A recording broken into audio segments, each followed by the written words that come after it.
আমরা বেশিরভাগ মুসলমানরাই ইসলামটাকে শুধুমাত্র ইবাদতের মধ্যে সীমাবদ্ধ একটি জীবন বিধান, শরিয়ার বিধিবিধান সংশ্লিষ্ট বিষয় শুধুমাত্র মনে করে আমরা অনেকেই বসে আছি। আল্লাহ সুবহানাহু ওয়া তাআলা কোরআনে হাকিমে আমাদেরকে লক্ষ্য করে বলছেন, ইয়া আইয়ুহাল্লাযীনা আমানু, হে ওই সকল মানুষেরা তোমরা যারা ঈমান আনয়ন করেছো, নিজেদেরকে মুমিন দাবি করো, উদখুলু ফিস-সিলমি কাফাহ, তোমরা ইসলামে প্রবেশ করো। কয় পাও প্রবেশ করতে বলা হয়েছে? এক কদম, দুই কদম? আল্লাহ বলেছেন উদখুলু ফিস-সিলমি কাফাহ, পরিপূর্ণভাবে ইসলামে দাখিল হও, ইসলামে প্রবেশ হও পরিপূর্ণভাবে। এক পাও ইসলামে, এক পাও বাহিরে। নামাজটা আল্লাহর বিধান মতো, পরিবারে বাসা বাড়িতে গিয়ে নিজের খেয়াল খুশি মতো। নামাজটা আল্লাহর বিধান মতো, বাজারে দোকানদারি করার সময় নিজের লাভ এবং সুবিধা মতো। নামাজটা আল্লাহর বিধান মতো, আর আমার সমাজ ভাবনা, রাষ্ট্র ভাবনা, সেগুলো আমার নিজস্ব খেয়াল খুশি মতো, আমার নিজস্ব মতবাদ অনুযায়ী। এটা কি ইসলামে পরিপূর্ণ দাখিল হওয়া?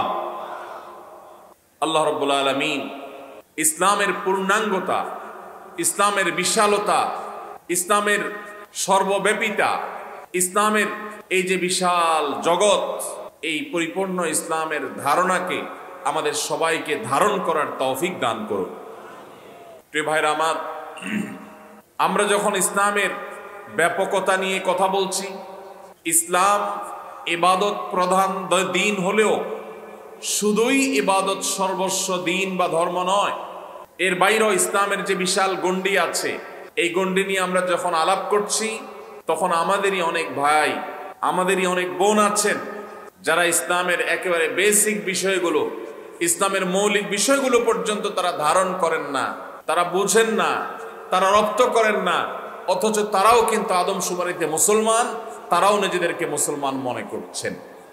ভাইরা আমার, একজন মানুষ যদি পরিপূর্ণভাবে ইসলামে দাখিল হতে হয়, তাকে যদি ইসলামে পরিপূর্ণভাবে প্রবেশ হতে হয়, তাহলে তার সর্বপ্রথম যে বিষয়টির প্রয়োজন, সেটি হলো তার ঈমানকে বিশুদ্ধ করতে হবে। শিরক, কুফর থেকে তার ঈমানকে পবিত্র করতে হবে। যে ঈমানের সাথে শিরকের সংমিশ্রণ আছে, যে ঈমানের সাথে কুফরের নেফাকের সংমিশ্রণ আছে, যে ঈমানের পাশাপাশি কারোর মধ্যে আল্লাহর কোনো আইন, আল্লাহর কোনো বিধান, আল্লাহর কোনো আদেশ, আল্লাহর কোনো নিষেধ নিয়ে ন্যূনতম কোনো সংশয় সন্দেহ আছে, সেই ঈমান আল্লাহর খাতায় আল্লাহর হিসেবে ঈমান নয়। ঈমান হলো সেটি যেখানে আল্লাহর পরিপূর্ণ দ্বীনকে অন্তঃকরণে পরিপূর্ণভাবে জায়গা দেওয়া হয়, মেনে নেওয়া হয়। আল্লাহ রাব্বুল আলামিন আমাদের সবাইকে সেরকম খাঁটি মুমিন হওয়ার তৌফিক দান করুন। প্রিয় ভাইরা আমার, আমাদের এই প্রিয় মাটি, মাতৃভূমিতে, আমাদের প্রিয় স্বদেশে বহু মুসলমান নামধারী পাবেন যারা নিজেদেরকে মুসলমান দাবি করেন, অথচ ঈমান যেভাবে পরিপূর্ণভাবে আল্লাহর প্রতি আনার কথা, সেক্ষেত্রে তারা পরিপূর্ণ ঈমান আনেন নাই। হয়তো আল্লাহর প্রতি ঈমানও আনছেন, পাশাপাশি তারা তাদের সার্বিক উন্নতি, অগ্রগতি, বরকত, কল্যাণ এসব কিছুর জন্য কোন মৃত জীবিত মানুষকে তারা সেগুলোর জন্য ক্ষমতাধর, সেগুলোর জন্য পাওয়ার হোল্ড করেন, এরকম মানুষ মনে করেন। তাদের কাছে ধর্ণা দেন, তাদের কাছে যান, তাদের কবরে গিয়ে সন্তান, ব্যবসা বাণিজ্য, উন্নতি, অগ্রগতি, আর্থিক সচ্ছলতা, রাজনৈতিক উন্নতি, এগুলো কামনা করেন। বিভিন্ন মাজারে গিয়ে বিভিন্ন মৃত ব্যক্তির কাছে অথবা জীবিত ব্যক্তির কাছে সে আধ্যাত্মিক ক্ষমতা আছে এরকম বিশ্বাস করেন। এই মানুষেরা তারা ঈমান আনয়ন করছেন, নিজের অজান্তে ঈমানের পাশাপাশি তারা শিরকেও লিপ্ত। যদি আমরা ইসলামে পরিপূর্ণভাবে দাখিল হতে হয়, তাহলে সর্বপ্রথম আমাদের যে চ্যালেঞ্জ মোকাবিলা করতে হবে তা হলো ঈমানকে পিওর করতে হবে, খাঁটি করতে হবে, সকল প্রকার শিরক থেকে, সকল প্রকার নিফাক থেকে, সকল প্রকার কুফরি থেকে, সকল প্রকার সন্দেহ সংশয় থেকে আমাদের ঈমানকে যদি আমরা ঊর্ধ্বে তুলতে পারি, তাহলে আমাদের ঈমানদার হিসাবে, মুসলমান হিসাবে খাতার নামটা প্রথমে উঠবে। আল্লাহ রাব্বুল আলামিন শিরকের অন্ধকারাচ্ছন্ন কুসংস্কার থেকে আমাদের সবাইকে পরিচ্ছন্ন এবং পবিত্র থাকার তৌফিক নসিব করুন। ভাইরা আমার, যদি কোনো মুসলমান মনে করে এই যুগে এই সময়ে আল্লাহর এই বিধানটা চলে না, এটা অচল, এই যুগে এটা খাটে না, এর চাইতে উত্তম কোন বিধান, এর চাইতে উত্তম কোন আইডিওলজি, এর চাইতে উত্তম কোন জীবন দর্শন পৃথিবীতে আছে? এইরকম বিশ্বাস যদি কেউ করে তাহলে পৃথিবীর সমস্ত উলামা একরামের মতে তিনি আর মুসলমান থাকেন না, ইসলাম থেকে তিনি খারিজ হয়ে যান। আমাদের এই সমাজে অনেক মুসলমান আছেন যেসব মুসলমানরা এখনো মনে করেন যে আল্লাহর বিধিবিধান, কোরআনের আদেশ নিষেধ এই সবগুলো এখন এই সমাজে সচল না, সব চলে না, নাউজুবিল্লাহ। এরকম বিশ্বাস করলে ঈমান থাকবে ভাই? ঈমান থাকবে না। তাহলে পরিপূর্ণভাবে ইসলামে প্রবেশ করতে হলে সর্বপ্রথম হলো নিরঙ্কুশ বিধানদাতা হিসাবে, সকল কল্যাণের একমাত্র মালিক হিসাবে আল্লাহ রাব্বুল আলামিনকে মনে প্রাণে দৃঢ়ভাবে বিশ্বাস করতে হবে। সেই বিশ্বাসে যদি কোনো প্রকার সন্দেহ সংশয় ঢুকে যায় তাহলে সেটা কখনো ঈমান বলা হবে না। অনেক মানুষ আছেন নিজেকে মুসলমান দাবি করেন, ওয়াজ মাহফিলে আসেন, কিন্তু সংশয়ের কারণে তিনি ঈমান থেকে, ইসলাম থেকে ছিটকে পড়ে গেছেন, নিজেও জানেন না।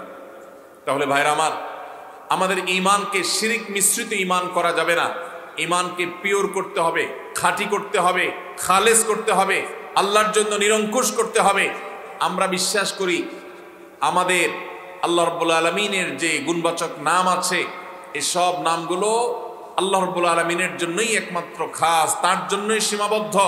আল্লাহ ছাড়া এগুলো এইভাবে অন্য কারোর জন্য আর কখনো ফিট হতে পারে না। নাম্বার 2, শুধুমাত্র আমি আল্লাহর প্রতি বিশ্বাস রাখলাম, আস্থা রাখলাম আর পরিপূর্ণ ইসলামে প্রবেশ করলাম, তা কখনোই হবে না। ইসলামের যে পঞ্চস্তম্ভ আছে, সেই 5টি স্তম্ভের প্রথমটি হলো শাহাদাতু আল্লাহ ইলাহা ইল্লাল্লাহ ওয়া আন্না মুহাম্মাদুর রাসূলুল্লাহ। আল্লাহ ছাড়া সত্যিকারের কোনো ইবাদতের উপযুক্ত কেউ নাই, আর মুহাম্মদ সাল্লাল্লাহু আলাইহি ওয়াসাল্লাম আল্লাহর রাসূল, এই কথার সাক্ষ্য দেওয়া, এটা ইসলামের একমাত্র খুঁটি না, এটা প্রধান খুঁটি, প্রথম খুঁটি। আরো 4টি খুঁটি কথা নবী সাল্লাল্লাহু আলাইহি ওয়াসাল্লাম বলেছেন হাদিসে জিবরিল। এই সব খুঁটিগুলো যদি কেউ মনে প্রাণে ধারণ করেন তাহলে তিনি মুসলমান হওয়ার পথে আরো এক ধাপ এগিয়ে গেলেন। এজন্য আমাদের ঈমানের পাশাপাশি 5 ওয়াক্ত নামাজ আদায় করতে হবে। বহু মুসলমান আছেন যারা ওয়াজ মাহফিলে আসেন অথচ 5 ওয়াক্ত নামাজ পড়েন না, আছে না নাই? এই মাহফিলেও হয়তোবা এমন কোনো ভাই আছেন যে আজকে হয়তো কোনো নামাজ কাজা করেছেন।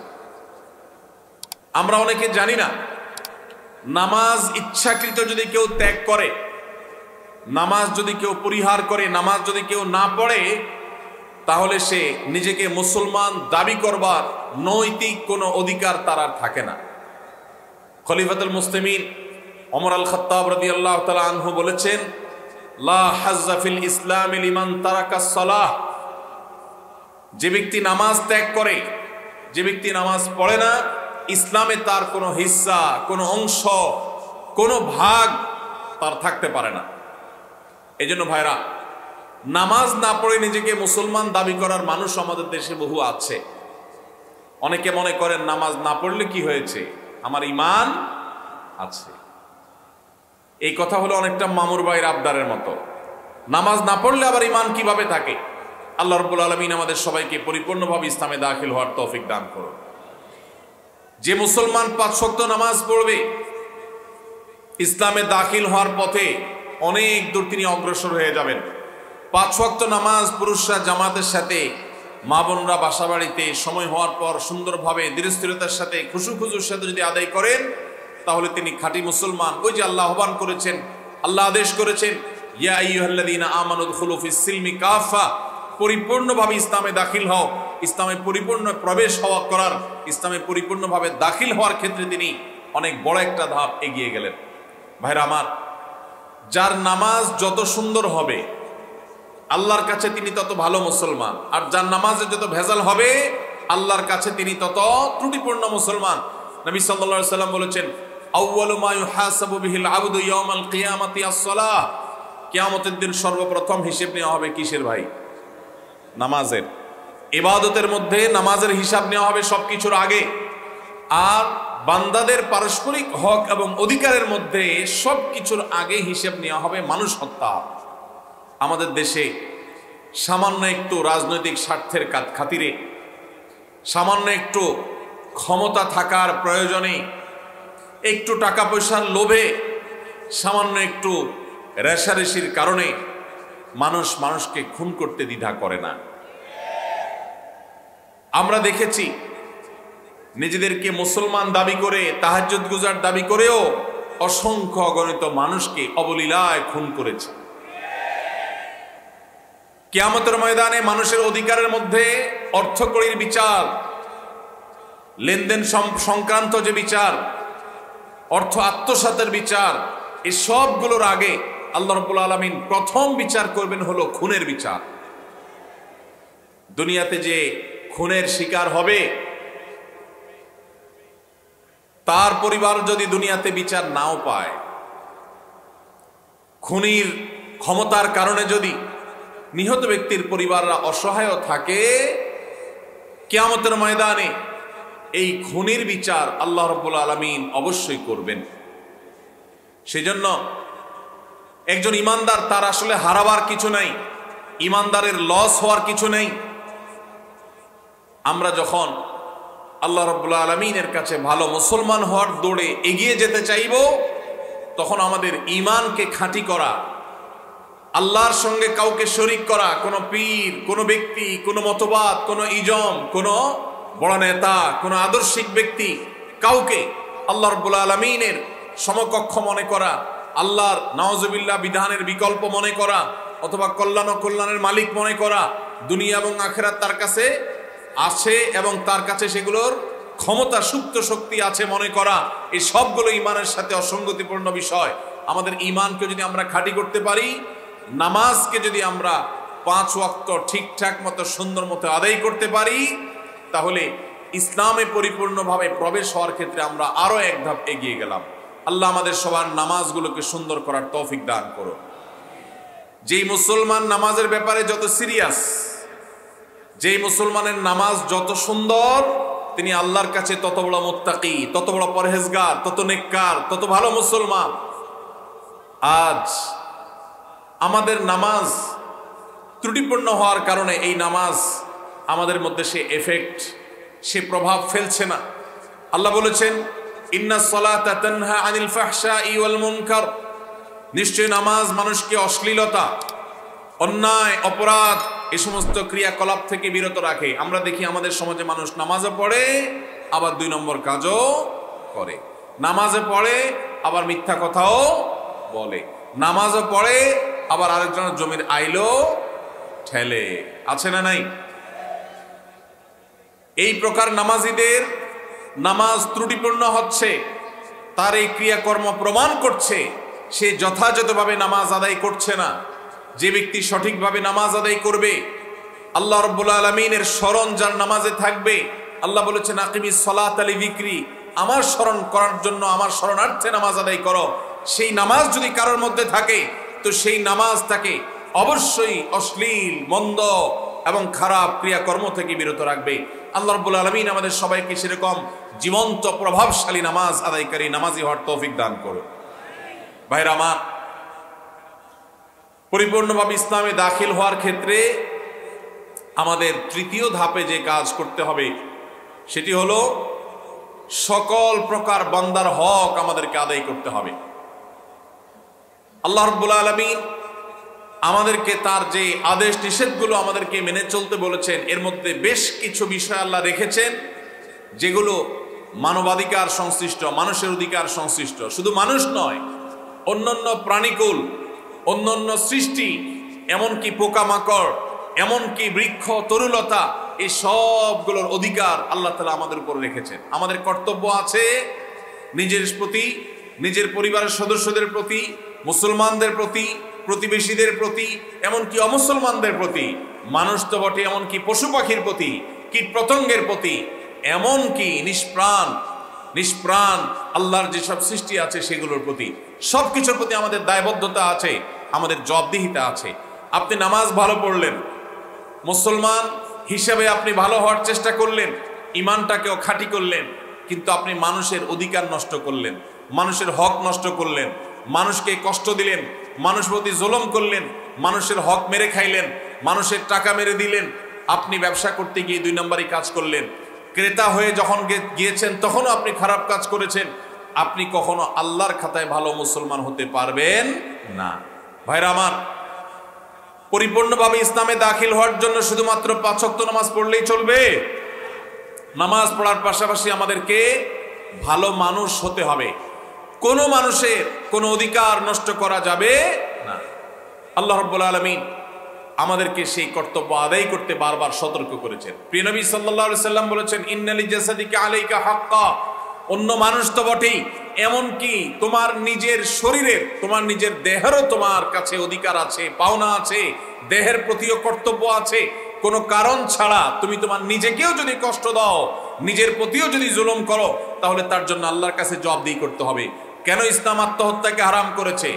এর একটি কারণ এই, আল্লাহ তাআলা আপনাকে যে জীবন দিয়েছেন, এই জীবনকে রক্ষা করা আপনার জন্য ফরজ। এই জীবনকে নষ্ট করার অধিকার আল্লাহ আপনাকে দেন নাই। যারা বলে আমার শরীর, আমার দেহ, আমি যা ইচ্ছা তা করব, তারা কখনো ইমানদার হতে পারে না। এটা ইমানদারের স্লোগান হতে পারে না। ইমানদার বিশ্বাস করে, ইন্না সলাতি ওয়া নুসুকি ওয়া মাহইয়ায়া ওয়া মামাতি লিল্লাহি রাব্বিল আলামিন। নিশ্চয় আমার সালাত, আমার কুরবানি, আমার জীবন, আমার মরণ সব কিছু আমি নিবেদন করব কার উদ্দেশ্যে? একমাত্র আল্লাহ রাব্বুল আলামিনের উদ্দেশ্যে। আমার এই জীবন আল্লাহর দেওয়া, আল্লাহর নির্দেশে এটা পরিচালিত হবে। অতএব আল্লাহ নিষেধ করেছেন, ওয়ালা তুলকু বিআইদিকুম ইলা তাহলুকা, তোমরা নিজেদেরকে ধ্বংসের দিকে ঠেলে দিও না। আমাদের অনেক যুবক ভাইরা আছেন, তারা কোনো পেরেশানিতে পড়লে, কখনো ডিপ্রেশন দেখা দিলে, দুশ্চিন্তা হলে, পরীক্ষাটা খারাপ হলে, অনেক ভাইরা আছেন ব্যবসায় কোনো রকম দুঃসংবাদ আসলে, কোনো রকম লস দেখা দিলে, ধার দেনা হয়ে গেলে মনে হয় যে দেয়ালে পিঠ ঠেকে গেছে, মানুষের সামনে কিভাবে মুখ দেখাবো, কিভাবে আমি ঘুরে দাঁড়াবো, তখন তারা অনেক সময় আত্মহত্যার পথে পা বাড়ায়। নবী করিম সাল্লাল্লাহু আলাইহি সাল্লাম পরিষ্কারভাবে জানিয়েছেন, যেই ব্যক্তি নিজেকে আত্মহত্যা করবে কোনো উপায়ে, কিয়ামতের দিন আল্লাহ রাব্বুল আলামিন তাকে সেই উপায়ে শাস্তি দিতে থাকবেন। এবং এই আত্মহত্যা করাকে ইসলাম হারাম করেছে। কারণ অন্য মানুষ তো বটেই, আপনি নিজের অধিকার নিজে নষ্ট করবেন, নিজের শরীরকে কষ্ট দিবেন, নিজের জীবনকে আপনি ধ্বংস করবেন, আত্মহত্যার পথে পা বাড়াবেন। আত্মহত্যা করে দুনিয়ার কষ্ট এবং গ্লানি থেকে আপনি বাঁচতে চাইছেন, অথচ আত্মহত্যা করে কিয়ামতের ময়দানে আরো বেশি গ্লানি, আরো বড় আযাব আপনার জন্য অপেক্ষা করছে। আল্লাহ তাআলা আমাদের সবাইকে আল্লাহর সমস্ত আদেশ নিষেধগুলোকে মেনে চলার তৌফিক দান করুন। ভাইরা আমার, আমাদের এই সমাজে নিজেকে মুসলমান দাবি করেন, ইমানদার দাবি করেন, ইমানের বেসিক বিষয়গুলোকে বিশ্বাস করেন, এরকম মানুষ আপনি কম বেশি পাবেন। এমনকি 5 ওয়াক্ত নামাজ পড়ার ব্যাপারে সচেষ্ট থাকেন, এরকম মুসলমানও আপনি পাবেন। কিন্তু সেই মুসলমান আমাদের সমাজে সোনার হরিণ, যেই মুসলমান বুকে হাত দিয়ে বলতে পারবে, আমি পারতপক্ষে কোনো মুসলমানের হক, কারো অধিকার, কারো পাওনা আমি নষ্ট করি না, আমি কাউকে কষ্ট দেই না, অন্যায় আচরণ করি না, কারোর হক মেরে খাই না, কারোর কষ্টের কারণ হই না, আল্লাহর কাছে জবাবদিহি করতে হবে, সেই বোধ থেকে, সেই ভয় থেকে, সেই চেতনা থেকে, সেই তাকওয়ার সুপ্ত শক্তি থেকে আমি সব মানুষের অধিকার আদায় করি, এরকম মুসলমান সমাজে বেশি না কম? অনেক কম। ভাইরা আমার, আজকের এই সেমিনার থেকে, আজকের এই মাহফিল থেকে আমরা যদি এই একটি বার্তা নিয়ে যাই যে আমরা ফুলের মতো সৌরভ ছড়াবো, কারোর উপকার করতে পারি আর না পারি, আমার দ্বারা কারোর কোনো ক্ষতি হবে না, আমি কারোর কষ্টের কারণ হব না, আমি কারোর দুঃখের কারণ হব না, আমি কোনো অধিকার নষ্ট করব না কারোর। এমনকি নবী করিম সাল্লাল্লাহু আলাইহি সাল্লাম রাস্তার অধিকারের কথা বলেছেন। তিনি বলেছেন, ইয়াকুম ওয়াল জুলুস আলাত তারিক, তোমরা কেউ পথ দখল করবে না, রাস্তা দখল করবে না, রাস্তায় বসে পড়বে না। কেন? কারণ তুমি যদি রাস্তা দখল করে ফেলো, ফুটপাতে দোকান দিয়ে বসো, বাইক নিয়ে তুমি মানুষ চলাচলের পথে উঠে যাও, রাস্তা যেখানে সেখানে বাইক পার্কিং করে রাখো, রিক্সা পার্কিং করে রাখো, তুমি দখল করে রাখো, দোকানদার ভাই যদি ওই জায়গাটাতে মাল রেখে দখল করে রাখেন, তাহলে মানুষের অধিকার নষ্ট হবে কি হবে না? রাস্তাটা কি কারোর একক না সবার? আমি যদি আমার দোকানের সামনে মালটাল দিয়ে রাস্তার জায়গাটা দখল করে রাখি, এই কাজটা কি হালাল হবে না হারাম হবে? অনেক মুসলমান ভাইরা আছেন, এই চিন্তাও মাথায় আসে না। 10 বছর, 20 বছর, 30 বছর দোকানদারি করছেন, তার দোকানের সামনে 2 ফিট, 4 ফিট, 5 ফিট জায়গা তিনি দখল করে রেখেছেন। কিছে তিনি হয়তো মাল সামান রেখেছেন, তিনি হয়তো আলাদা সেখানে শামিয়ানা টাঙিয়ে অথবা প্লাস্টিক টাঙিয়ে সেখানে তিনি জিনিসপত্র রেখে কেনাবেচা করছেন। অনেক দোকান, অনেক গাড়িওয়ালা ভাইরা আছেন, বাইকওয়ালা ভাইরা আছেন, যেখানে পার্কিং করা যায় সেটা তো বটেই, এমনকি যেখানে পার্কিং করলে রাস্তার উপরে পার্কিং করা হবে, মানুষের চলাচলে ব্যাঘাত হবে, রাস্তা গাড়ির জ্যাম হয়ে যাবে, সেই জায়গা পর্যন্ত তারা পার্কিং করে রাখেন। এই সেন্সই আমাদের মধ্যে নাই যে আমরা গুনাহ করছি, আমরা নাজায়েজ কাজ করছি, আমরা যারা পথে চলাচল করবে তাদের অধিকার নষ্ট করছি, এই সেন্স পর্যন্ত নাই। এমনকি আমাদের দেশে অনেক মসজিদ আছে যেই মসজিদের সিঁড়ি মসজিদের সীমানা পার হয়ে রাস্তা পর্যন্ত চলে গেছে, আছে না নাই? অনেক মসজিদ আছে, বিশেষ করে শহরে দেখা যায়, ঢাকা শহরে, যে মসজিদের সীমানা এটা পার হয়ে রাস্তায় 2 ধাপ 3 ধাপ সিঁড়ি চলে গেছে। অনেক বাড়িওয়ালা আছে ঢাকা শহরে, এমনকি গ্রামেও, যারা নিজেদের বাড়িতে উঠার জন্য স্লোপ করে দিয়েছেন গাড়ি বাইক তোলার জন্য, রাস্তার 1 বিঘত 2 বিঘত 1 ফিট 2 ফিট জায়গা দখল করে ফেলেছেন। এটা কি হালাল না হারাম? হারাম। ভাইরা আমার, আমরা যদি শুধুমাত্র মানুষের অধিকার সম্পর্কে সচেতন হই, আমাদের সমাজটা জান্নাত হয়ে যাবে ইনশাআল্লাহ। আমাদের সমাজে আজ নামাজি মুসলমান পাওয়া যায়, কিন্তু আমরা যেভাবে পারি অন্যের হক নষ্ট করি। আমরা অনেকে মনে করি হক নষ্ট করা মানে শুধুমাত্র টাকা মেরে খাওয়া। আমরা অনেকে মনে করি হক নষ্ট করা মানে কারোর জমি মেরে খাওয়া। ভাইরা আমার, হক মারার যে কত সহস্র পথ আছে আমরা সেটা অনেকেই জানি না। এই যে আমি রাস্তা দখলের কথা বললাম, আমরা অনেকেই আছে যে আমাদের নিজের অজান্তে বহু মানুষের হক আমরা নষ্ট করছি। প্রতিবেশীকে কোনো প্রকার কষ্ট না দেওয়া এটা আমাদের উপরে কর্তব্য। নবী সাল্লাল্লাহু আলাইহি ওয়াসাল্লাম বলেছেন, লা ইউমিনু মান লা ইয়ামানু জারুহু বাওয়াইকাহ, যে ব্যক্তির ক্ষয়ক্ষতি থেকে তার প্রতিবেশী নিরাপদে থাকে না, সে মুমিন হতে পারে না। এখন আপনি আপনার বাসায় ওয়াজ শুনতেছেন হাই ভলিউমে, আপনি সাউন্ড বক্স ফুল দিয়া অথবা মোবাইলে একেবারে ফুল ভলিউম দিয়ে ওয়াজ শুনতেছেন। এত জোরে ওয়াজ শুনতেছেন যে আপনার পাশের বাসার যিনি আছেন, পাশের বাড়িতে যিনি আছেন, আপনার পাশের ঘরে যিনি আছেন, এই আওয়াজে তার ডিস্টার্ব হচ্ছে। তাহলে আপনার এই ওয়াজ শোনার কারণে সওয়াব হবে নাকি গুনাহ হবে? এমনকি এই যে ওয়াজ মাহফিলের মাইক, এই মাইক অনেক দূর দূরান্ত পর্যন্ত নাই। আজকের এই মাহফিল, আজকের এই সেমিনার একটা আদর্শ প্রোগ্রাম, দিনী প্রোগ্রাম, কিন্তু অনেক মাহফিলে দেশে হয় মাইলকে মাইল পর্যন্ত মাইক লাগিয়ে গভীর রাত পর্যন্ত মানুষকে অতিষ্ঠ করা হয়, কষ্ট দেওয়া হয়। এর মাধ্যমে সওয়াব হয় না গুনাহ হয়, আমরা অনেকে জানি না। ভাইরা আমার, এইভাবে আমরা অনেকে নিজেদের অজান্তে অনেক মানুষ অধিকার নষ্ট করছে। একজন ইমানদার তার প্রতিটি নড়াচড়ায়, তার প্রতিটি উঠা বসায়, তার প্রতিটি কথাবার্তায় তিনি দায়িত্বশীল আচরণ করবেন।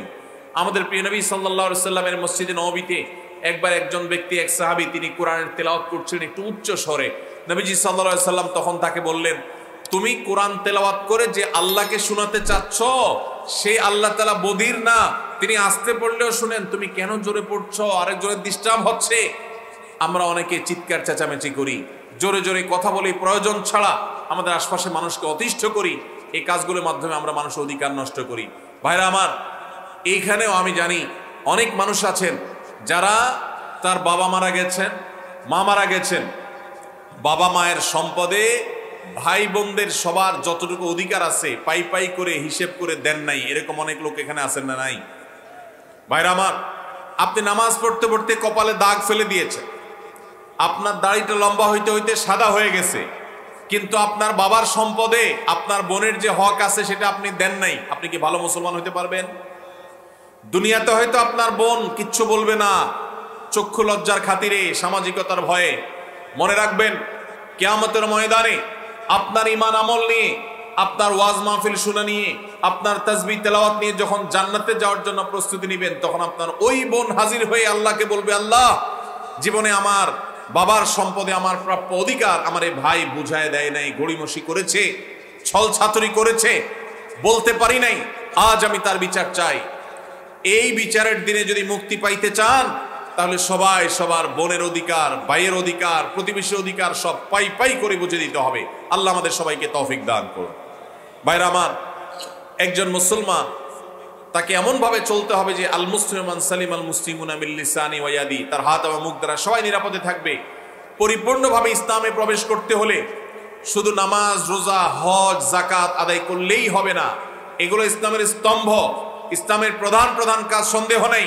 কিন্তু আমাদেরকে মানুষ হতে হবে, উপকারী মানুষ, এমন মানুষ হতে হবে এলাকার সবাই সাক্ষ্য দিবে যে তার মতো মানুষ হয় না, কারোর ক্ষতি কোনোদিন করে নাই, পারতপক্ষে কারোর একটা টাকা মেরে খায় নাই, কারোর সাথে চিটারি করে নাই, ছল ছাতুরি করে নাই, বাহানা করে নাই, প্রতারণা করে নাই, দুই নাম্বারই করে নাই, কারোর হক মেরে খায় নাই, কাউকে গালি দেয় নাই, কারোর সাথে ঝগড়া করে নাই, কারোর কোনো কষ্টের কারণ হয় নাই। এই রকম সার্টিফিকেট আপনার সমাজ থেকে যদি আপনি আদায় করতে পারেন, মানুষ যদি আপনাকে সেটা বলার মতো জীবন গঠন করতে পারেন, তাহলে আপনি হলেন সেই মুসলমান যেই মুসলমানের জন্য আল্লাহ জান্নাতুল ফিরদাউসকে তৈরি করেছেন, যেই মুসলমানের জন্য সব সুসংবাদ কোরআনে রয়েছে।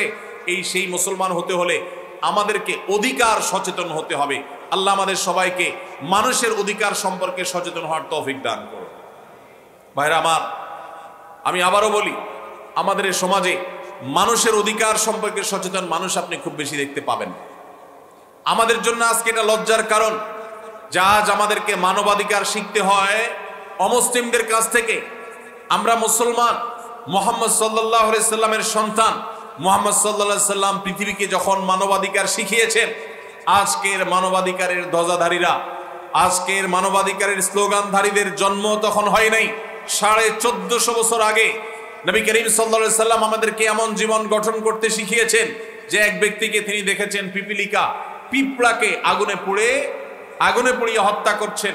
নবীজি বলেছেন, এই পিপিলিকা যদি তোমার কষ্টের কারণ হয়, সে যদি তোমাকে উপদ্রব করে, তাকে যদি নিধন করতেই হয়, তাহলে তুমি তাকে পিষে মেরে ফেলো। তুমি আগুন জ্বালিয়ে ছটপট করে তাকে মারবা, তাকে নির্মমভাবে হত্যা করবা। পৈশাচিক আনন্দ কোনো প্রাণীকে হত্যা করতে গিয়ে তুমি করতে পারো না। তোমাকে কোনো প্রাণী কষ্ট দেয়, তুমি তাকে মেরে ফেলতে পারো, সে অধিকার আল্লাহ তোমাকে দিয়েছেন। কিন্তু হত্যা করতে গিয়ে অতিরিক্ত কষ্ট দেওয়ার সুযোগ বা অধিকার তোমাকে দেওয়া হয় নাই। প্রিয় ভাইরা আমার, কত নিজের অজান্তে মানুষ তো মানুষ, কত প্রাণী আমাদের বিরুদ্ধে বাদী হয়ে আছে কিয়ামতের ময়দানে। যারা দাঁড়াবে তাদের অধিকার আমরা নষ্ট করেছি। আপনারা প্রসিদ্ধ হাদিস শুনেছেন নবী সাল্লাল্লাহু আলাইহি সাল্লামের, যে একজন নারী সারা জীবন ইবাদত বন্দেগী করেছেন, শুধুমাত্র একটি বিড়ালকে বেঁধে রেখেছেন, খাবার দেন নাই সময় মতো, মারা গেছে। সেই নারী সারা জীবনের ইবাদত বন্দেগী করা সত্ত্বেও ওই একটি বিড়ালকে কষ্ট দেওয়ার কারণে তার ঠিকানা জান্নাতে হয়েছে না জাহান্নামে? জাহান্নামে। তাহলে আমরা যদি কোনো মানুষের ক্ষতির কারণ হই, কোনো মানুষের কষ্টের কারণ হই, দোকানদার ভাই যদি কাস্টমারকে ঠকায়, জান্নাত ঠিকানা হবে না জাহান্নাম ঠিকানা হবে? জমির আইলটা যদি ঠেলেন, কারোর সবজিটা যদি চুরি করে নিয়ে আসেন, কারোর ঘেরের মাছ যদি চুরি করে নিয়ে আসেন, ঠিকানা কি জান্নাত হবে না জাহান্নাম? আল্লাহ আমাদের সবাইকে ভালো মানুষ হওয়ার তৌফিক দান করুন। আমরা যতক্ষণ পর্যন্ত ভালো মানুষ না হব, ততক্ষণ পর্যন্ত পরিপূর্ণ ইসলামে দাখিল হওয়া সম্ভব না। আল্লাহ এটাই বলেছেন, ইয়া আইয়ুহাল্লাযীনা আমানু দুখুলু ফিস সিলমি কাফা, হে ঈমানদারেরা, তোমরা ইসলামে পরিপূর্ণভাবে প্রবেশ করো, সম্পূর্ণরূপে প্রবেশ করো। তুমি ওয়াজ শোনার বেলায় মুসলমান, ক্ষেত খামারে গিয়ে আর মুসলমান থাকলা না, ওখানে তুমি কাঁচা মেরে কাজ করছো, রান দেখা যাচ্ছে, ফরজ তরক হচ্ছে, তাহলে ওয়াজ মাহফিলে আসার সময় তো মাশাআল্লাহ রানটা ঢেকে সুন্দর জামা কাপড় পরে আসলা, ওখানে কাজের সময় গেলে তো আল্লাহর ফরজ বিধানটা লঙ্ঘন করলা, তাহলে কাজের বেলায় তুমি মুসলমান থাকলা না। ছাত্র ভাইয়েরা, ওয়াজ মাহফিলে মাথায় টুপি দিয়ে ওয়াজ শুনতে আসছেন মাশাআল্লাহ, স্কুলে কলেজে গিয়ে কোনো মেয়ে যাচ্ছে, দু চার বন্ধু মিলে তাকে টিজ করলেন, উত্ত্যক্ত করলেন, তাকে নিয়ে নোংরা কথা বললেন, তাকে নিয়ে বাজে কথা বললেন, বাজে জল্পনা কল্পনা করলেন, অথচ সেই আপনি ওয়াজ মাহফিলে মাথায় টুপি দিয়ে আসলেন। তাহলে ওয়াজ মাহফিলে আপনি মুসলমান থাকলেন, কিন্তু আপনার শিক্ষা প্রতিষ্ঠানে রাস্তাঘাটে গিয়ে আপনি মুসলমান থাকলেন না। এই ইসলাম আপনাকে জান্নাত পর্যন্ত নিবে না। 2 নম্বর ইসলাম আল্লাহ গ্রহণ করবেন না। এই জন্যই আল্লাহ বলেছেন, উদখুলু ফিস সিলমি কাফা, পরিপূর্ণভাবে ইসলামে দাখিল হও। যে মানুষ তার গুনাহ এবং পাপের কাজ করতে গিয়ে আল্লাহর কথা স্মরণ হবে, আল্লাহর কথা মনে পড়বে, আল্লাহর আদেশ নিষেধের কথা মনে হবে এবং সে সেখানে থেমে যাবে, সেই মানুষই হলো প্রকৃত মুসলমান, সেই হলো খাঁটি মুসলমান। ভেজাল মুসলমানে আমাদের সমাজ ভরে গেছে, আমাদের দেশ ভরে গেছে, দুনিয়া ভরে গেছে। যতদিন আমরা খাঁটি মুসলমান না হব, ততদিন পর্যন্ত আল্লাহর খাতায় পরিপূর্ণ মুসলমান হতে পারবো না। এই জন্য ভাই, মানুষের অধিকারের ব্যাপারে আমরা সচেতন থাকবো তো ইনশাআল্লাহ? কাউকে কষ্ট দেব না, কারোর কষ্টের কারণ হব না, কারোর হক মেরে খাবো না, কারোর সাথে মিথ্যা কথা বলবো না, কারোর সাথে প্রতারণা করব না, কারোর কোনো প্রকার ক্ষয়ক্ষতি করব না। এই প্রতিজ্ঞা যদি আপনি আজকে করে যেতে পারেন এবং এটা যদি আপনি ধরে রাখতে পারেন, তাহলে আপনার জীবন সফল, আপনার জীবন সাকসেস, আপনার জীবন সবচাইতে বেশি আল্লাহ তাআলার কাছে কামিয়াবি বলে বিবেচিত হবে। নবী করিম সাল্লাল্লাহু আলাইহি সাল্লামের একটা হাদিস আপনারা অনেকে শুনেছেন, মুসনাদে আহমদে বর্ণিত হয়েছে। তিনি বলেছেন, কিয়ামতের ময়দানে আল্লাহর কাছে বান্দার 3 ধরনের অপরাধের বিচার মামলা উঠবে, বিচারের মামলা উঠবে। তার একটা হলো, যদি কেউ আল্লাহর সঙ্গে শিরক করে যায়, মুশরিক হয়ে মারা যায়, আল্লাহর সঙ্গে কাউকে মুশরিক শরীক সাব্যস্ত করেছে, পার্টনার সাব্যস্ত করেছে, এই রকম অপরাধ করে মারা গেলে সোজা জাহান্নাম, কোনো শুনানি নাই। আর যদি কেউ আল্লাহর কোনো হক নষ্ট করে, নামাজ পড়েছে, একটু ভেজাল ছিল, ত্রুটি ছিল, রোজা রেখেছে, কিন্তু কখনো ঝামেলা হয়েছে, সঠিকভাবে রাখে নাই, আল্লাহ তাআলা চাইলে তাকে শাস্তি দিবেন, চাইলে তাকে মাফ করবেন। আর 3 নম্বর যে মামলা আল্লাহর দরবারে উঠবে কিয়ামতের দিন, সেটা হলো ওই মামলা যেই মামলা মানুষের অধিকার সংশ্লিষ্ট মামলা। কারোর হক নষ্ট করেছেন, কারোর কষ্টের কারণ হয়েছেন, কাউকে কোনোভাবে অধিকার বঞ্চিত করেছেন। ভাইরা আমার, আজ এই মামলার আসামি ঘরে ঘরে, প্রত্যেকটি জনপদে, প্রত্যেকটা বাড়িতে বাড়িতে, বাজারে ঘাটে, সব জায়গায় এই মামলার আসামি। আমাদের চিটারি বাটপারি, আমাদের জুলুম, আমাদের মানুষের হক নষ্ট করা, এগুলাতে মানুষ অতিষ্ঠ, কেউ কাউকে বিশ্বাস করার মতো অবস্থা নাই। নবীজি সাল্লাল্লাহু আলাইহি সাল্লাম বলেছেন, এই মামলার যারা আসামি হবে কিয়ামতের দিন, আল্লাহ রাব্বুল আলামিন এই মামলার আসামিদের একজনকেও ক্ষমা করবেন না, এবং আল্লাহ তাআলা তাদের মামলাগুলোর সবগুলোকে রেফার করবেন ওই হকদারের কাছে। যার হক নষ্ট করেছেন, কিয়ামতের দিন তার কাছ থেকে আপনাকে মাফ চাইতে হবে। আর সেদিন কেউ কাউকে মাফ করবে না। আপনি যে আমল করে সওয়াব কামাই করেছেন, সেগুলো দিয়ে সেই দায় দেনা মুক্ত করা হবে, পরিশোধ করা হবে, এবং এক পর্যায়ে আপনি খালি হাতে জাহান্নামে যেতে হতে পারে। এজন্য ভাইরা, আপনি যদি কোনো গরিব অভাবী মানুষের, দুস্থ মানুষের প্রতি জুলুম করে থাকেন, কোন রিকশাওয়ালাকে একটা খারাপ কথা বলে থাকেন, গালি দিয়ে থাকেন, একটু তর্কাতর্কি হয়েছে, তার ভাড়াটা না দিয়ে চলে যান, বেচারা হয়তো আজকে কিছুই বলতে পারবে না, কিয়ামতের ময়দানে অবশ্যই সে আপনার সামনে দাঁড়িয়ে যাবে এবং তার সে হক আদায় করে নিবে। এজন্য ভাইরা, আমরা আজকের এই মাহফিল থেকে সবাই আল্লাহর সাথে ওয়াদা করে যাব, আমরা কোনোদিন কারোর কষ্টের কারণ হব না। ঠিক আছে তো ইনশাআল্লাহ? আল্লাহ আমাদের সবাইকে তৌফিক দান করুন। আল্লাহ আমাদেরকে ফেরেশতা সুলভ আচরণ আমাদের মধ্যে গঠন করার তৌফিক দান করুন। সবাই চেষ্টা করবো তো ইনশাআল্লাহ? ভাইরা আমার, 4 নম্বর, ইসলামে পরিপূর্ণভাবে দাখিল হওয়ার জন্য আমাদের আচরণটা সুন্দর করতে হবে। বান্দার হকের মধ্যে অনেকটা সেটা চলে আসে, কিন্তু আলাদা করে এটাকে এই জন্য বলতে হবে। নবী করিম সাল্লাল্লাহু আলাইহি সাল্লাম বলেছেন, মা মিন শাইইন ইউদাউ ফিল মিজানি ইয়াউমাল কিয়ামাতি আসকালু মিন হুসনিল খুলুক। কিয়ামতের ময়দানে যত আমল নেক আমলের পাল্লায় রাখা হবে, আপনি সুবহানাল্লাহ বলেছেন, আলহামদুলিল্লাহ বলেছেন, আল্লাহু আকবার বলেছেন, তাসবিহ তাহলিল করেছেন, জিকির আজকার করেছেন, কোরআন তেলাওয়াত করেছেন, কোরআন তেলাওয়াত শুনেছেন, ওয়াজ মাহফিলে গিয়েছেন, আপনি নফল নামাজ পড়েছেন, নফল রোজা রেখেছেন, নফল দান সাদাকা করেছেন, যত প্রকার আমল আপনি করেন, এর মধ্যে কিয়ামতের ময়দানে সবচেয়ে ওয়েটফুল আমল হবে, সবচেয়ে ভারী আমল হবে আপনার সুন্দর আচরণ। অনেক মানুষ আছেন, নামাজটা অনেক সুন্দর, অনেক আলেম আছেন, ওয়াজ করে অনেক ভালো, কিন্তু তার মাদ্রাসায় স্টাফদের সাথে, হুজুরদের সাথে, সহকর্মীদের সাথে, বাবুর্চিদের সাথে, অন্য লোকদের সাথে আচরণটা খারাপ করে। আছে না নাই? অনেক মানুষ আছেন হাজী সাহেব, কিন্তু হাজী সাহেবের মুখ দিয়ে এক একটা বাইর হয় 5 মণ ওজনের। আছে না নাই? অনেক মানুষ আছেন অন্য দিক থেকে তার ত্রুটি নাই, কিন্তু সে বদমেজাজ, মাথা যখন গরম হয় কাউকে চিনে না, কি মুখ দিয়ে আসে না আসে কিচ্ছু বলতে পারে না। আছে না নাই এ রোগের রোগী? আমাদের এখানে আছে না নাই এ রোগের রোগী? ভাইরা আমার, যারা আচরণ সুন্দর হবে, যারা আখলাক সুন্দর হবে, নবীজি সাল্লাল্লাহু আলাইহি সাল্লাম বলেছেন, কিয়ামতের ময়দানে নেক আমলের দৌড়ে সে এগিয়ে থাকবে। অনেকে নফল নামাজ, নফল রোজা, নফল দান সাদকা, তাসবিহ তাহলিল নিয়েও সেই দৌড়ে আগাইতে পারবে না। শুধুমাত্র যে ব্যক্তি কারোর সাথে আচরণ খারাপ করবে না, নিজের আখলাকটা ভালো করবে, অহংকার করবে না, বিনয়ী হবে, গর্ব করবে না, দম্ভ দেখাবে না, বিনয়ী হবে, মাটি হয়ে থাকবে। যে ব্যক্তি মানুষের সাথে গালমন্দ করবে না, মানুষের সাথে দুর্ব্যবহার করবে না, মানুষকে অপমান অপদস্থ করবে না, কারো ভুল হলে সুন্দরভাবে শুধরাবে, এই উত্তম আচরণের দুর্ভিক্ষ চলছে। এটার ভয়াবহ দুর্ভিক্ষ চলছে, এর বড় আকাল চলছে, বড় অভাব চলছে আমাদের সমাজে। আখলাক ভালো, আচরণ ভালো, সেই মুসলমান আপনি খুব বেশি পাবেন না। দাঁড়িয়েলা মুসলমান পাবেন, বোরকা পরেন সেরকম বোন পাবেন, কিন্তু সেই বোন স্বামীর সাথে, শ্বশুরের সাথে, সন্তানদের সাথে, যারদের সাথে, অন্যান্য প্রতিবেশীদের সাথে আচরণ করতে গিয়ে নিজের মুসলমানিত্ব ভুলে যান। মুসলমান কখনো রূঢ় আচরণকারী হতে পারে না। নবী করিম সাল্লাল্লাহু আলাইহি সাল্লাম জান্নাতি লোকদের মার্কা বলেছেন, জাহান্নামী লোকদের আলামত বলেছেন।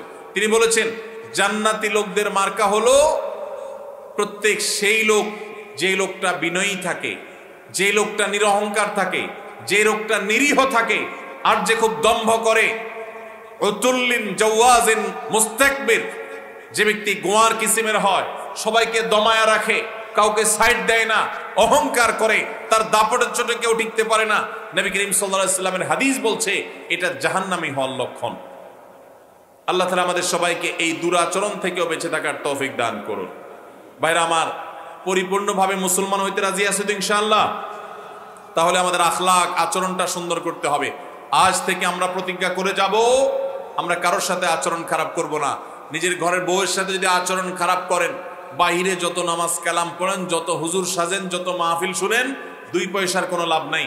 এই জন্য নবীজি সাল্লাল্লাহু আলাইহি সাল্লাম বলেছেন খায়রুকুম খায়রুকুম লি আহলি ওয়া আনা খায়রুকুম লি আহলি, তোমাদের মধ্যে সবচেয়ে ভালো সে যে তার বাসার পরিবারের লোকদের কাছে ভালো, তার বউয়ের কাছে ভালো। কারণ বাহিরে ভালো সাজা খুব সোজা, দোকানদার হিসাবে কাস্টমারের সাথে নরম নরম কথা বলা খুব সোজা।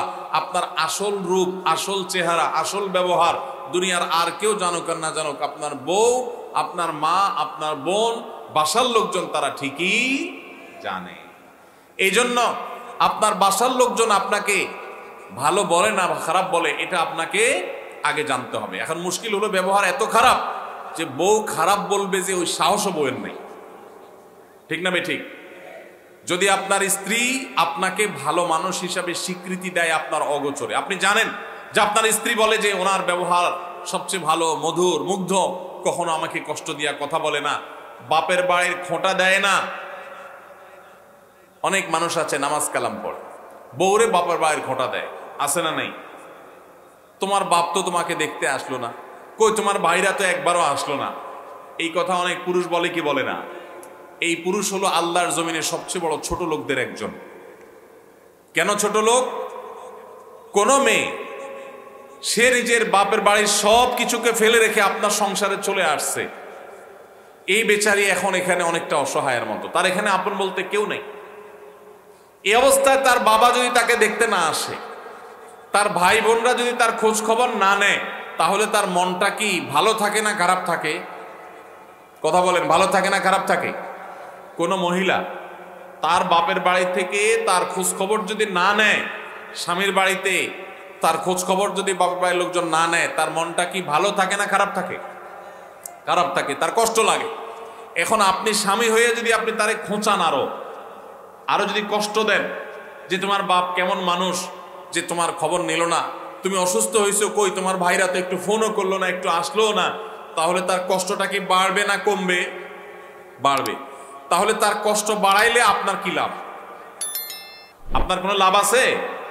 বরং আপনি ভালো মুসলমান হলে আপনি বলবেন তোমার আব্বা হয়তো ব্যস্ত সেজন্য আসতে পারে নাই, তোমার ভাই হয়তো কোনো কারণে ভুলে গেছে, অথবা তারা তোমার খবর না নিলে কি হয়েছে, আমি তো আসি, আমি তো তোমার পাশে আসি, তোমাকে দেখবো। এটা হলো মুসলমানের আচরণ, এটা হলো মুসলমানের।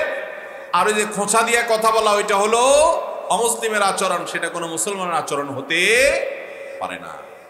ভাইরা আমার, এরকম শত শত উদাহরণ দিয়ে বোঝানো যাবে, বলা যাবে আমরা কতভাবে মানুষের হক নষ্ট করি, খবরও নাই।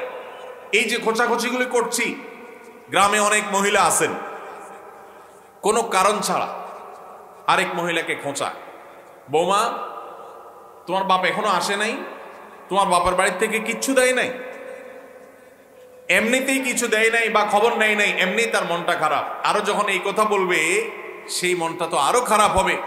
অনেক মহিলা আছেন তাহাজ্জুদ পড়েন, সোমবার বৃহস্পতিবার রোজা রাখেন, নফল আমল করেন, কোরআন তেলাওয়াত একদিনও মিস যায় না, কিন্তু আবার এই পাশের বাড়ির বৌমারে খোঁচানোটাও মিস যায় না। ঠিক না বেঠিক? মনে রাখবেন, আপনার ইসলাম সৌন্দর্য হবে, আপনি ভালো মুসলমান হবেন যদি আপনার আচরণটা সুন্দর হয়। আমাদের লজ্জা হয়, আমাদের কষ্ট হয় যখন দেখি অমুসলিম প্রধান দেশগুলোতে মানুষ অন্যকে এভাবে কষ্ট দিয়ে কথা বলে না, রেসপেক্ট করে কথা বলে। আপনি তো সেই ইসলামের অনুসারী যে ইসলাম বলেছে তাবাসসুমুকা আলা ওয়াজহি আখিকা সাদাকাহ, তুমি তোমার ভাইয়ের মুখে হাসি মুখে কথা বললে কারোর সাথে তোমার আমলনামাতে দান করার সওয়াব তোমার অ্যাকাউন্টে আল্লাহ তাআলা জমা দিবেন। যদি তুমি হাসি মুখে কথা বলো, সেখানে আপনি রূঢ় আচরণ করে যদি কথা বলেন, তাহলে আপনার আমলনামার কি অবস্থা হবে, কি দশা হবে?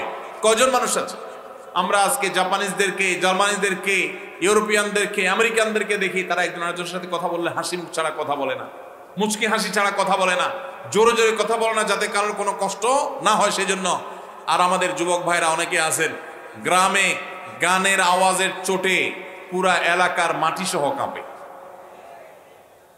এই যে যুবক ভাই, আপনি গানের আওয়াজ, নিজে গান শুনছেন, গুনাহ কাজ করছেন, আবার পুরো এলাকার মানুষকে শুনতে বাধ্য করছেন, এটা কোনো মুসলমানের আচরণ না।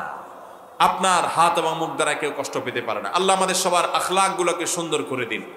নবীজি সাল্লাল্লাহু আলাইহি সাল্লাম আমাদেরকে দোয়া শিখাইছেন। সুনান তিরমিজির বর্ণিত হাদিসে তিনি বলেছেন, আমরা যেন আল্লাহর কাছে দোয়া করি, আল্লাহুম্মা হদিনি লি আহসানিল আখলাক ওয়ালা ইয়াহদি লি আহসানিহা ইল্লা আনত ওয়াসরিফ আন্নি সাইয়্যাহা ওয়ালা ইয়াসরিফ আন্নি সাইয়্যাহা ইল্লা আনত। আল্লাহ, আমার আচরণটা সুন্দর করে দেন, ব্যবহারটা আমার বড় খারাপ, নিজেই আমি বুঝতে পারি যে আমার রাগ উঠলে মাথা ঠিক থাকে না, কি বলি না বলি, কত মানুষের বদদোয়া নিয়েছি, কত মানুষের কষ্টের কারণ হয়েছি, কত মানুষের হক নষ্ট করেছি। মাবুদ, আপনি আমার আখলাকটা সুন্দর করে দেন, আমার আচরণটা ভালো করে দেন। আল্লাহর কাছে দোয়া করতে হবে। আবার যে সমস্ত মানুষগুলোর সুন্দর আচরণ আছে, প্রত্যেক সমাজে আছে, দেখবেন কারোর কষ্টের কারণ হয় না। এই যে শেখ আব্দুল সালাম আজাদি হাফিজাউল্লাহকে আমি মহব্বত করি, আমি উস্তাদের সব বিস্তারিত বিষয় জানি না উনি কেমন মানুষ, কিন্তু আমি জানি উনি মুচকি হাসি কথা বলেন, হাসি মুখ ছাড়া থাকেন না। আমাদের ডক্টর খন্দকার আব্দুল্লাহ জাহাঙ্গীর রহমতুল্লাহি আলাইহি, যার চেহারা মাথায় স্মৃতিতে ভেসে উঠলেই একটা হাসি মুখ চোখের সামনে ভেসে উঠে। এটাই হলো মুসলমানের আচরণ, এটাই হলো মুসলমানের চরিত্র। আল্লাহ আমাকে, আপনাদেরকে, আমাদের সবাইকে সেরকম চরিত্র ধারণ করার তৌফিক দান করুন। সবার চেষ্টা করবো তো ইনশাআল্লাহ। আমি আবারও বলি ভাই, বারবার বলি, এই দেশে নামাজি কালামি মুসলমান যাও আছে, সুন্দর আচরণওয়ালা মুসলমান তার ধারে কাছেও নাই। আমরা এই দুর্ভিক্ষ, এই অভাব দূর করার জন্য আমরা প্রত্যেকে ভালো মানুষ হব, চেষ্টা করবো তো ইনশাআল্লাহ।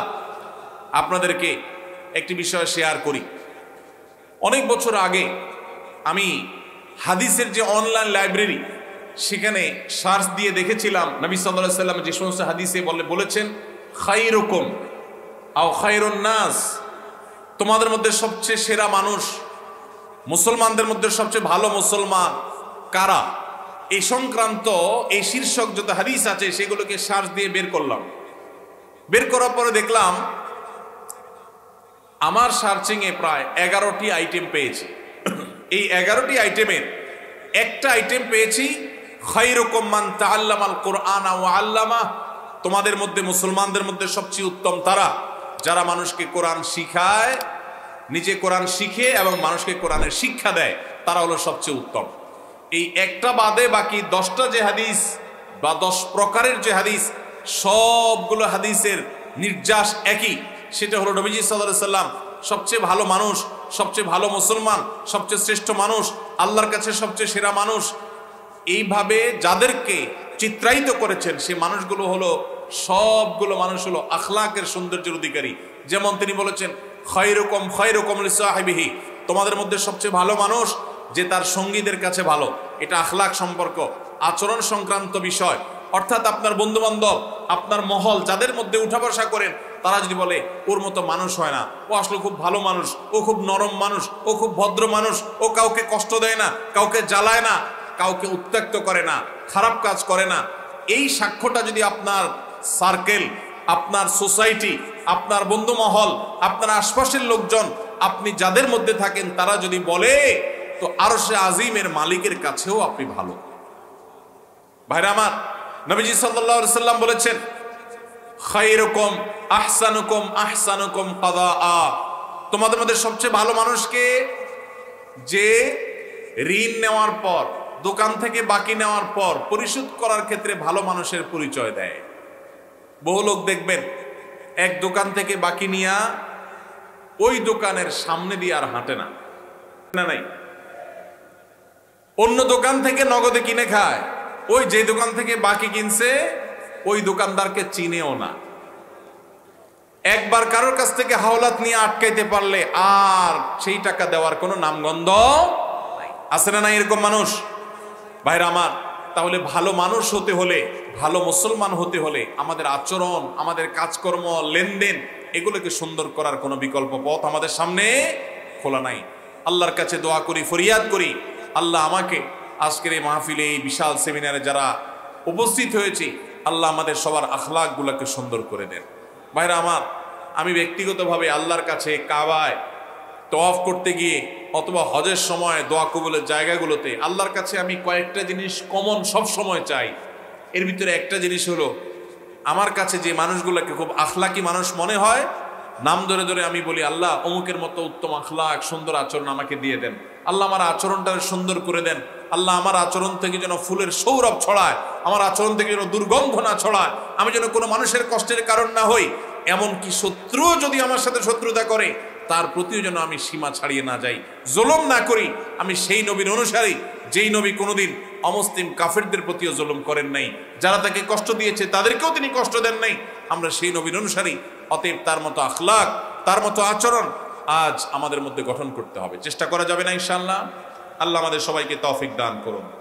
5 নম্বর, আমরা যদি পরিপূর্ণভাবে ইসলামে দাখিল হতে হয় তাহলে সেক্ষেত্রে আমাদের সকল ক্রিয়াকর্ম, সকল কিছু আল্লাহর জন্য, আল্লাহর সামনে নিবেদন করে দিতে হবে। আমাদের ব্যবসা বাণিজ্য, সেখানে হালাল হারাম খুঁজতে হবে। আমাদের কায় কারবার, সেখানে হালাল হারাম খুঁজতে হবে। আপনি কোথাও চাকরি করেন, সেখানে হালাল হারাম খুঁজতে হবে। সব ক্ষেত্রে যদি হালাল হারাম মেনটেন করে চলেন তাহলে ইনশাআল্লাহ আপনি ইসলামে পরিপূর্ণভাবে দাখিল হতে পারবেন। আমাদের সমাজে বহু মানুষ আছেন যারা আলহামদুলিল্লাহ অন্য অনেক দিক থেকে ভালো, কিন্তু হালাল হারাম বাজ বিচারের ক্ষেত্রে ভালো মানুষ না। এরকম মানুষ আছে না নাই? অনেক আছে।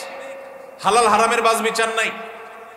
হালাল হারামের বাজ বিচার যদি কেউ না করে, সে কখনো পরিপূর্ণভাবে ইসলামে প্রবেশ করতে পারবে না। ইসলাম হলো পরিপূর্ণ জীবন ব্যবস্থা, এখানে সব কিছুর সমাধান আছে। আল্লাহ তাআলা আমাদের সবাইকে খাঁটি মুসলমান, পরিপূর্ণ মুসলমান হওয়ার তৌফিক দান করুন। আদা মুসলমানের জন্য জান্নাত নয়, পরিপূর্ণ মুসলমানের জন্য জান্নাত। আদা মুসলমানের জন্য আখিরাতের শেষ হাসি হাসা হবে না। আদা মুসলমানের পর আল্লাহ সন্তুষ্ট হবেন না। আদা মুসলমানের জন্য সাফল্য আসবে না, পরিপূর্ণ মুসলমানের জন্য সাফল্য আসবে।